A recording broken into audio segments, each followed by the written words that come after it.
આજના વિડીયોમાં એવા ઉપયોગી આઈડિયા શેર કરીશ કે તમારા ઘણા બધા કામ સરળ થઈ જશે, તમારું ઘર પણ એકદમ વ્યવસ્થિત રહેશે। તો ચાલો વિડીયોને સ્ટાર્ટ કરીએ। તો જો આ રીતે આપણે નાહવાના સાબુ હોય છે ને, છેલ્લે આ રીતે કટકા વધી જાય તો કોઈ ઉપયોગમાં ના લે, તો તેનાથી આપણે એક સરસ વસ્તુ બનાવશું, ખૂબ જ ઉપયોગી થશે। તો આપણે છે ને આ રીતના કોઈ પણ બાઉલ લઈ લેવાય અને ત્યાર પછી તેનો ભૂક્કો કરી નાખવાનો। તો આપણે આ રીતે ગ્રેટર વડે કરીને તો જરાક વારમાં જ થઈ જાય। જો આ રીતે તમારે સુકાયેલા સાબુના કટકા જેટલા પણ તમારે લેવા હોય ને, આ રીતે ભૂક્કો કરીને તેમાં થોડુંક પાણી ઉમેરી દેવાનું, વધારે હોય તો અડધો કપ ઉમેરવાનું। મેં અહીંયા પા કપ જેટલો ઉમેર્યો છે, થોડુંક જ હતું એટલા માટે। અને તેને પલાળીને મૂકી દેવાનું આપણે 2-3 કલાક। ત્યાર પછી આપણે ચમચીથી જરાક ઓગાળીએ ને, મેં એ રીતે ઓગાળી લેવાનું અને કોઈ પણ આપણે કાગળ લઈ લેવાય। જો આ રીતે મેં બાળકોનું પેજ લીધું છે, તેના ઉપર આપણે આ રીતે જે સાબુનું તૈયાર કર્યું છે ને તે લગાવી દેવાય અને પંખામાં કે તડકામાં આપણે સૂકવા મૂકી દેવાય। 2 મિનિટમાં જ સૂકી જશે। તમારે તડકામાં મૂકશો ને, એમ મેં પંખામાં રાખ્યું હતું એટલે સુકાઈ ગયું છે। જો લિક્વિડ જેવું થઈ જાય ને, આપણે ચમચીથી ઓગાળીએ એટલે સાબુ તરત લિક્વિડ થઈ જાય। ત્યાર પછી સુકાઈ જાય ને એટલે આપણે આ રીતે કાતર વડે કટકા કરી લેવાના। જો નાના નાના કટકા કરીને ડાયરીની જેમ બનાવી લેવાય। ઉપર એક પેજ રાખી અને વચ્ચે કટકા રાખી દેવાના અને ક્લિપ મારી દેવાની 1 થી 2। તો સરસ આપણે બાળકોને સ્કૂલ માટે પણ આપી શકાય કે મુસાફરીમાં લઈ જઈ શકાય। ખૂબ જ સરસ તેનાથી હાથ ધોવાય છે। જો તમે એકવાર બનાવીને જોજો, જરૂરથી ટ્રાય કરજો, ખૂબ જ ઉપયોગી છે ટિપ્સ।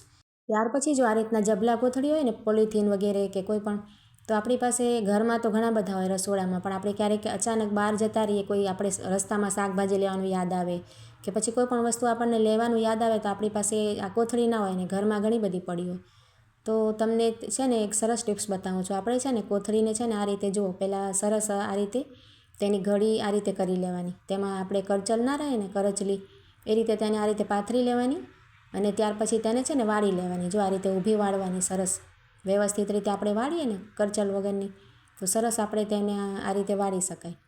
અને આ રીતે ઊભી વળાઈ જાય ને ત્યાર પછી આપણે શું કરવાનું, તેને છે ને આ રીતે નાની નાની આ રીતે આપણે સમોસો કેમ વાળીએ એ રીતે ટ્રાયેંગલ શેપમાં વાળતા જવાનું। તો તેની જે ઘડી છે ને એકદમ નાની થઈ જશે। જુઓ તમે હાથમાં પકડશો તો આમ લાગશે જ નહીં કે કોથળી છે। આ રીતે જુઓ, તમને આ રીતે નજીકથી બતાવું છું, આ રીતે આપણે વાળી લેવાય અને તેનું છે ને એકદમ નાની પેકિંગ જેવું થઈ જશે। જુઓ પછી આ રીતે ઉપરના નાકા બચે ને, તેને છે ને અંદર આ રીતે તેનું જે પોકેટ જેવું બન્યું છે તેમાં આપણે આ રીતે નાખી દેવાય, તો ખૂબ જ સરસ આ રીતે આપણું બનીને તૈયાર થઈ જાય। કોઈ પણ કોથળી હોય ને નાની મોટી, તો આ રીતે આપણે ઘડી કરીને રખાય। અને જો આ મોટી થેલીનું પણ હું તમને બતાવું છું। જો આ રીતે મોટી જબલા કોથળી વ્હાઇટ કલરની આવે છે ને, તે પણ આપણે શાકભાજી ઘણી બધી તેમાં આવી જાય એમ। આપણે ક્યારેક બહાર નીકળીએ અને ના હોય, તો આ રીતે આપણે જે કરીને રાખી હોય ને, આ રીતે એને પણ મેં સીધી કરી લીધી છે અને તેની ઘડી કરી લીધી છે। અને ત્યાર પછી આ રીતે સમોસાની જેમ આપણે ટ્રાયેંગલ શેપમાં વાળી લેવાની તેને પણ। જો આ રીતે સરસ તેની ઘડી થઈ જાય તો આપણે આ રીતે પર્સમાં પણ રાખી મુકાય। જો 2-3, તો કોઈને ખબર પણ ન પડે કે તેની અંદર જો આ રીતે પોલિથીન કેવી સરસ આવી ગઈ છે। તો ખૂબ જ સરસ આઈડિયા છે, તમે ટ્રાય કરીને જરૂરથી જોજો। ત્યાર પછી જો આ રીતના લેગિંગ્સ હોય ને, નાના બાળકોની હોય કે પછી આપણી મોટાની હોય, તો આપણે આ રીતે આછી થઈ જાય કે ફાટી જાય તો આપણે છે ને એનું કંઈ ઉપયોગ ના કરીએ, પણ તેનો સરસ ઉપયોગ તમને બતાવું છું। લેગિંગ્સનું કાપડ છે ને એકદમ સોફ્ટ હોય છે અને એકદમ સ્ટ્રેચેબલ હોય છે ને, તો તેનાથી આપણે એક સરસ વસ્તુ બનાવી શકાય। તો તેના માટે આપણે શું કરવાનું, કાતર લઈ અને તેના જે નીચેનો પગનો ભાગ હોય છે ને, જો આ રીતે લાંબો, તે આપણે કટ કરી લેવાય। ઉપરનો ભાગ જે હોય છે ને એ રાખી દેવાય અને આ રીતે બંને પગના જે ભાગ છે ને એ કટ કરી લેવાના અને સીધા કરી નાખવાના। જો ત્રાંસું જેવું હોય ને ઉપર, તો ત્યાંથી પણ આપણે સીધું કરી લેવાની। નીચેની પટ્ટી જે હોય છે ને તેને પણ આપણે કટ કરી લેવાય, કઠણ હોય એટલે। આ રીતે જુઓ નીચેની પટ્ટી મેં કટ કરી લીધી છે અને આ રીતે બંને ભાગ આપણે રેડી થઈ ગયા છે। જુઓ નીચેના બંને પગ આપણે કટ કરી લીધા છે અને આ જુઓ તેનો ઉપરનો ભાગ નીકળ્યો છે ને, એ આપણે હમણાં અલગ રાખી દઈશું, તેનો બીજો ઉપયોગ તમને હું બતાવીશ પછી। ત્યાર પછી જો બંને ભાગને આપણે છે ને પગના ભાગને ઉપર એકબીજાની ઉપર સરસ રાખી લેવાના, ફિનિશિંગ આવે ને એ રીતે।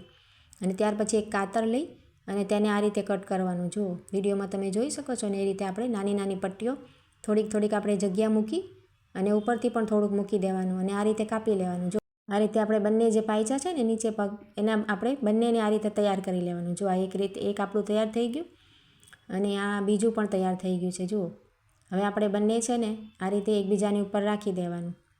આપણે કટ કરેલો ભાગ છે ને એ નીચે રાખવાનું અને જે ઉપરનો ભાગ આપણે મૂક્યો છે ને તેને આ રીતે રાખવાનું। જુઓ અને એમાં છે ને આપણે સીવી લેવાનું છે, આપણે સોય દોરાથી સિલાઈ મારી લેવાની, કાં પછી મશીન ઉપર પણ મારી શકાય। આ રીતે જુઓ તમને બતાવું છું ને એ રીતે હું તમને સોય દોરાથી આ રીતે કરીને બતાવું છું। કટ કરેલો ભાગ નીચે રાખ્યો છે અને જે ઉપરનો ભાગ આપણે બાકી રાખ્યો હતો, કટ નથી કર્યો ને, તેને ઉપર રાખ્યો છે અને સીવી લીધું છે। જુઓ આ રીતે સિવાઈને તૈયાર થઈ ગયું છે।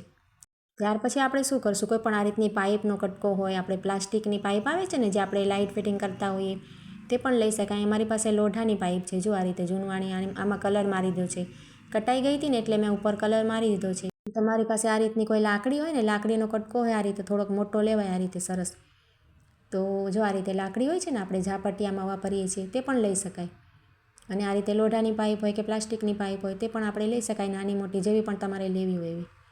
અને ત્યાર પછી આપણે શું કરવાનું, પાઇપ લઈ અને આને આ રીતે રાખવાનું. જુઓ કટ કરેલો ભાગ છે ને એ આપણે ઉપર રાખવાનો અને આ રીતે જે થોડીક આપણે પેક રાખ્યો છે ને, જ્યાં સિલાઈ મારી છે ને, સીવ્યું છે ને, તે આપણે આ રીતે રાખવાનું અને તેને વીંટાળતા જવાનું. આપણે થોડુંક વીંટાળવાનું અને આ રીતે ટાંકા લેવાના 2-4. જુઓ થોડું થોડું વીંટાળતા જવાનું અને ટાંકા લેતા જવાનું. તો આપણે સરસ જે આપણે તૈયાર થાય ને વસ્તુ એ સરસ આપણે મજબૂત થાય, ફિનિશિંગવાળી પણ થશે અને કઠણ થશે. આપણે ઘણા ટાઈમ સુધી તેને વાપરી શકાય.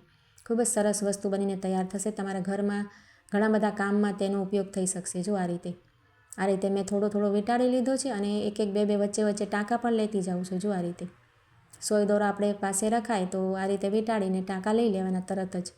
તો વધારે નહીં, આપણે 3-4 જ ટાંકા લેવાની જરૂર પડે. અને આ રીતે હાથ કઠણ રાખવાનો એટલે સરસ ખુલે નહીં ને એ રીતે આપણે પેક થાય.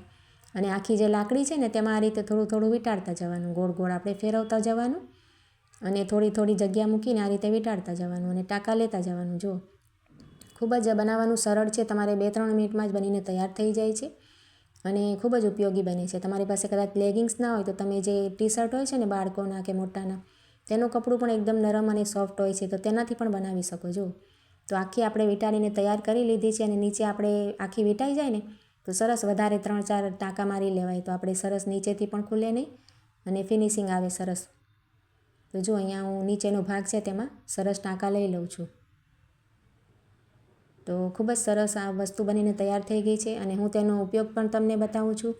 ઘણી બધી જગ્યા પર તમે તેનો ઉપયોગ કરી શકો ઘર સાફ કરવામાં. જો આ રીતે ડસ્ટર જેવું આપણે બનીને તૈયાર કર્યું છે. તો આ રીતે એક ફર્નિચર આપણે લૂછી શકાય કે પછી બાળકોના જે સ્ટડી ટેબલ હોય છે ને તેને પણ આપણે સાવરણીથી સાફ ના કરી શકાય અને ઝાપટિયું પણ ન મરી શકાય, કેમ કે લેપટોપ વગેરે તેમનું પડ્યું હોય. તમે નરમ કપડાનું આ રીતે ડસ્ટર બનાવશો ને તો ખૂબ જ સરળ તમારે રહેશે, સાફ કરવામાં પણ સરસ રહેશે અને બધી જ ધૂળ પણ તેનાથી ખરી જાય, કેમ કે આ કાપડ એકદમ નરમ સોફ્ટ હોય ને એટલે તેનું નુકસાન પણ ના થાય. જુઓ ખૂબ જ સરસ આઈડિયા છે, તમે જરૂરથી બનાવીને ટ્રાય કરજો અને સારી લાગી હોય વસ્તુ તો લાઇક કરજો, કમેન્ટ કરજો અને આવા જ બીજા વિડીયો જોવા માટે મારી ચેનલને સબસ્ક્રાઈબ કરજો.